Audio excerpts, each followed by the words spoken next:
नमस्कार साथियों, आज हमारे साथ हैं प्राइवेट शिक्षक एसोसिएशन वेलफेयर एसोसिएशन के प्रदेश अध्यक्ष जी देवेंद्र जी।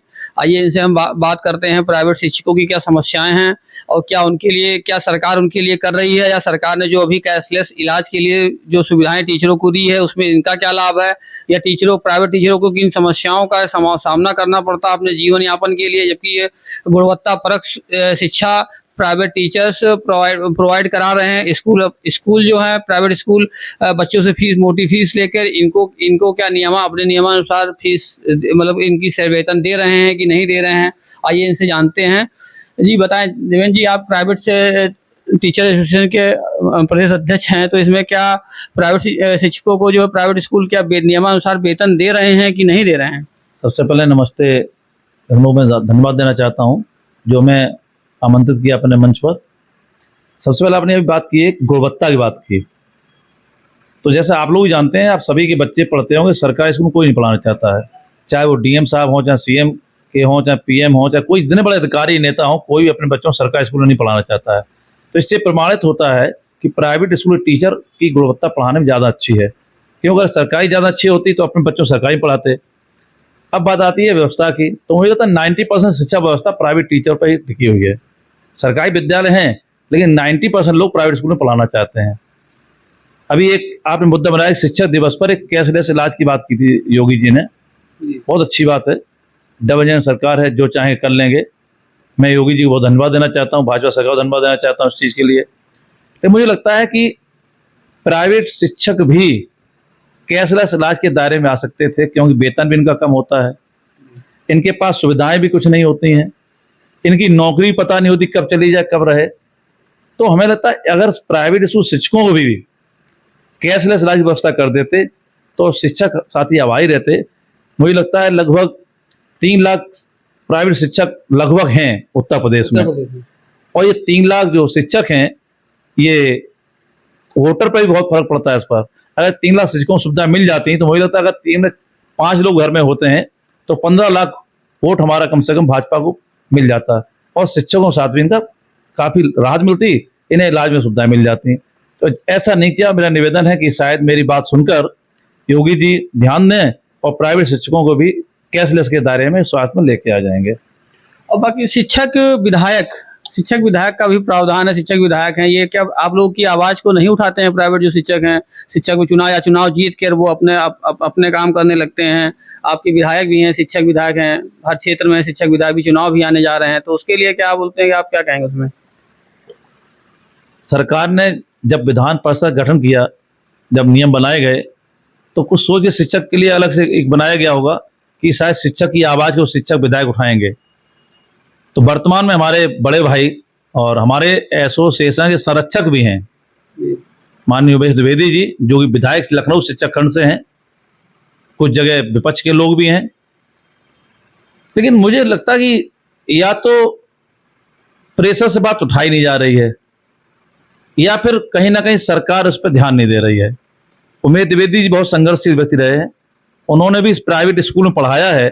उसके बाद उन्होंने ही प्राइवेट शिक्षक को वोटर में शामिल कराया था, जो वोट डालने का राइट मिला था, पहले नहीं हुआ करता था।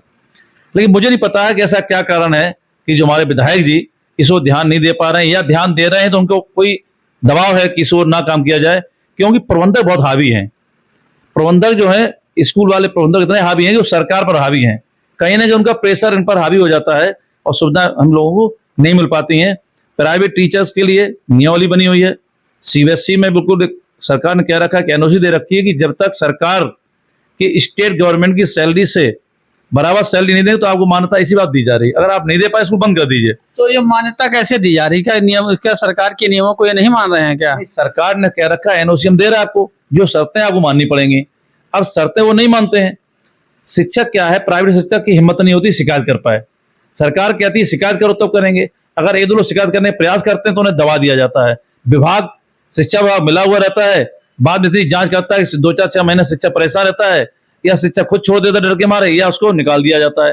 तो सबकी हिम्मत नहीं पड़ती। मैंने इस संबंध में माननीय मुख्यमंत्री जी को और उमेश द्विवेदी जी के माध्यम से एक लेटर दिया था, जिसमें कहा था उत्तर प्रदेश सरकार के जो नियम है और सीबीएसई जो नियम को फॉलो किया जाए, सरकार लगाया जाए।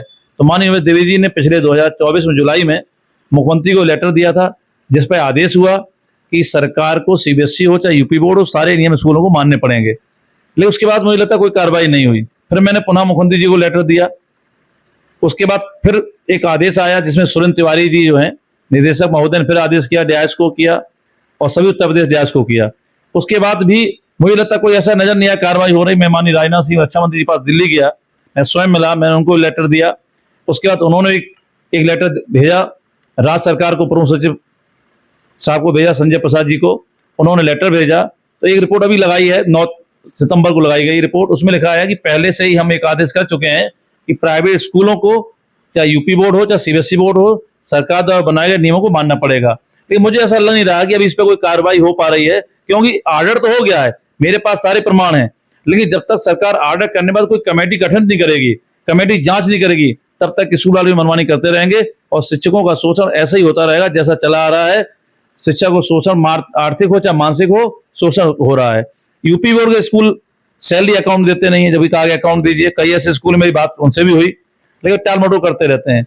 कई शिक्षक ऐसे जो मानक पूरे नहीं करते हैं, उन्हें सस्ता टीचर चाहिए, मानक पूरे नहीं करते, बीएड नहीं है रख लिया, कि वो पूछते कितना पैसा लोगे, ये नहीं पूछते कितना पढ़े हुए हैं। कुछ स्कूल हैं अच्छे स्कूल में टीचर हैं, मानक पूरे करते हैं, लेकिन वो वेतन नहीं दे पाते हैं। तो मेरा निवेदन सरकार से है कि इस प्लेटफॉर्म से माध्यम से, न्यूज के माध्यम से मेरी बात सुने और जो आदेश हुए उन पर ध्यान दें। तो ये शिक्षक साथी हमेशा सरकार के पक्ष में रहा है, लेकिन अगर कोई व्यक्ति, हमारा मुखिया अगर किसी का अपने बेटे का साथ नहीं दे सकता है, तो कभी कभी बेटे को भी अपने पिता के खिलाफ बगावत करनी पड़ जाती है मजबूरी में। क्योंकि किससे मांगेगा, पिता से मांगेगा, पिता का दे नहीं रहा तो किससे मांगेगा जाकर के, अधिकार उसका है। क्या आज के समय में प्राइवेट एसोसिएशन जो स्कूलों की है, प्राइवेट प्रबंधक जो हैं, क्या सरकार को अपने शिकंजे में मतलब कि दबा के रख रहे हैं, जो नहीं मान रहे हैं? अगर सरकार कठोर कार्यवाही क्यों नहीं करती, इसमें क्या कारण है जो कठोर कार्यवाही नहीं हो रही है? मुझे लगता है कि सरकार बहुत अच्छी चल रही है, लेकिन जब इलेक्शन होते हैं तो इलेक्शन में जो मुझे ऐसा मैं प्रमाण से नहीं कह सकता हूं कि जो बड़े मैनेजर हैं, कुछ तो नेताओं के स्कूल हैं, कुछ बड़े अधिकारियों के स्कूल हैं, और कुछ ऐसे स्कूल वाले हैं जो कहीं ना कहीं फंड चुनाव में इकट्ठा करते हैं। तो सरकार कहीं ना कहीं प्रेशर में रहती है, उन पर कार्रवाई नहीं कर पाती है। शिक्षा से कुछ मिलता नहीं है, शिक्षा से वोट मिलता है, और कुछ वोट ऐसे होते हैं जो जातिगत होते हैं। भाजपा कुछ वोट फिक्स हैं, कुछ सपा के फिक्स हैं, कुछ जानते जाओगे कहाँ, वोट तो दोगे, उनकी मजबूरी है किसको वोट दें। तो प्रबंधक क्या करते हैं, ये हावी हो जाते हैं। लेकिन सरकार अगर चाह लेगी, योगी जैसी सरकार में जब बड़े बड़े आतंक मचाने वाले माफिया डाउन हो गए, तो ये प्रबंधक लोग कुछ भी नहीं उस मामले में। इसलिए मेरा निवेदन है, अगर सरकार चाह लेगी तो कभी भी ऐसा नहीं हो सकता है कि ये कंट्रोल ना कर पाए, क्योंकि जब हमारे अपराधी कंट्रोल में है तो शिक्षा माफिया भी कंट्रोल में हो जाएंगे। सरकार की तो इच्छा है कि सरकार ने कानून व्यवस्था को लागू किया, अच्छी कानून व्यवस्था उत्तर प्रदेश में है माननीय योगी जी के राज में। उसके बाद और भी सुविधा, और भी सरकार की इच्छा, दृढ़ इच्छा के साथ कार्य कर रही है। अगर सरकार चाहे तो सरकार तो अगर चाह ले तो कुछ भी कर सकती है। लेकिन आप भी सरकार में शामिल हैं, आप मंडल संयोजक हैं कैंट के, तो आप अपनी सरकार से क्या संतुष्ट नहीं है क्या, जो शिक्षक के लिए कुछ करने, शिक्षक भी हैं और उसके बाद सरकार कुछ कर नहीं रही है प्राइवेट शिक्षकों के लिए, तो उसमें आप क्या कहना चाहेंगे? मुझे बड़ी शर्म आ रही है और खेद सा कहना पड़ रहा है। मैं हूं मंडल का संयोजक हूं, ये अच्छी बात है, भाजपा को मैं धन्यवाद देना चाहता हूं जो इस काबिल समझा संयोजक बनाया। लेकिन कुछ चीजें ऐसी हैं जो मेरी पार्टी है, क्यों, जब गलत है तो गलत है। मैं हमेशा शिक्षक के साथ हूं, पार्टी पहले, हमारे लिए शिक्षक उससे पहले है, क्यों, शिक्षक गुरु है। और जब शिक्षक खुश नहीं रहेगा तो समाज खुश नहीं रहेगा, समाज खुश नहीं रहेगा तो पार्टी हमारी कैसे खुश हो पाएगी। मैं भाजपा संयोजक के नाते निवेदन करना चाहता हूं कि जब कोई मुझसे पूछता है, जब मैं शिकायत लेके जाता हूं तो कहता तो आज भाजपा में फिर भी नहीं आप काम कर पा रहे, तो मुझे गिलानी होती कभी कभी कि मेरी सरकार है और डबल इंजन सरकार है। मोदी योगी दोनों ही ऐसे क्रांतिकारी नेता हैं कि जो चाले हो सकता है मेरी बात उन तक ना पहुंचती हो, जब मैं चिट्ठी देता हूं, पत्र देता हूं, जो लिखा पढ़ी करता हूं, हो सकता है प्रशासन अधिकारियों तो दबी रह जाती हो। और मुझे लगता है इस प्लेटफॉर्म से योगी जी तक बात पहुंचेगी, मेरी बात जरूर सुनेंगे, क्योंकि भाजपा काम अच्छा कर रही है, लेकिन शिक्षक के हित में जरूर होना चाहिए। जब काम दिखेगा तब तक काम कैसे माना जाए।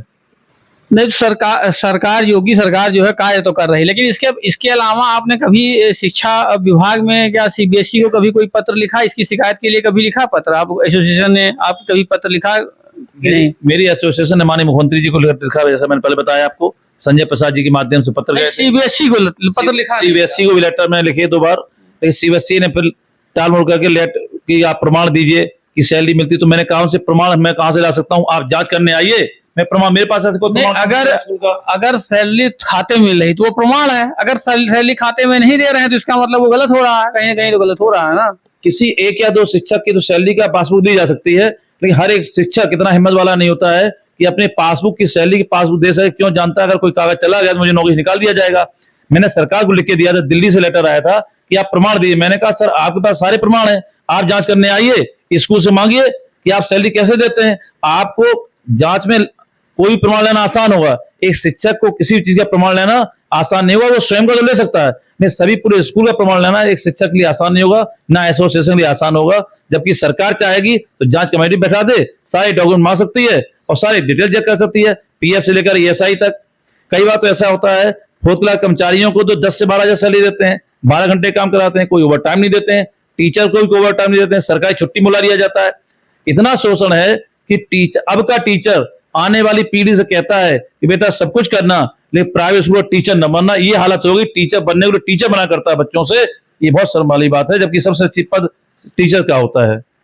धन्यवाद, आप आए और आपने जो है प्राइवेट टीचरों की समस्याओं को उठाया। आप हमारे माध्यम से, मैं आपके माध्यम से मैं सरकार तक पहुंचाने की पूरा कोशिश रहेगी और हो सकता है कि आपके इस मुहिम से सरकार जागे और सीबीएसई भी कहे कि सीबीएसई को भी पता लगे कि प्राइवेट स्कूल जो है वो टीचरों के साथ शोषण कर रहे हैं, इसके लिए कोई कार्यवाही हो। ठीक, धन्यवाद, आप आए इसके लिए, धन्यवाद।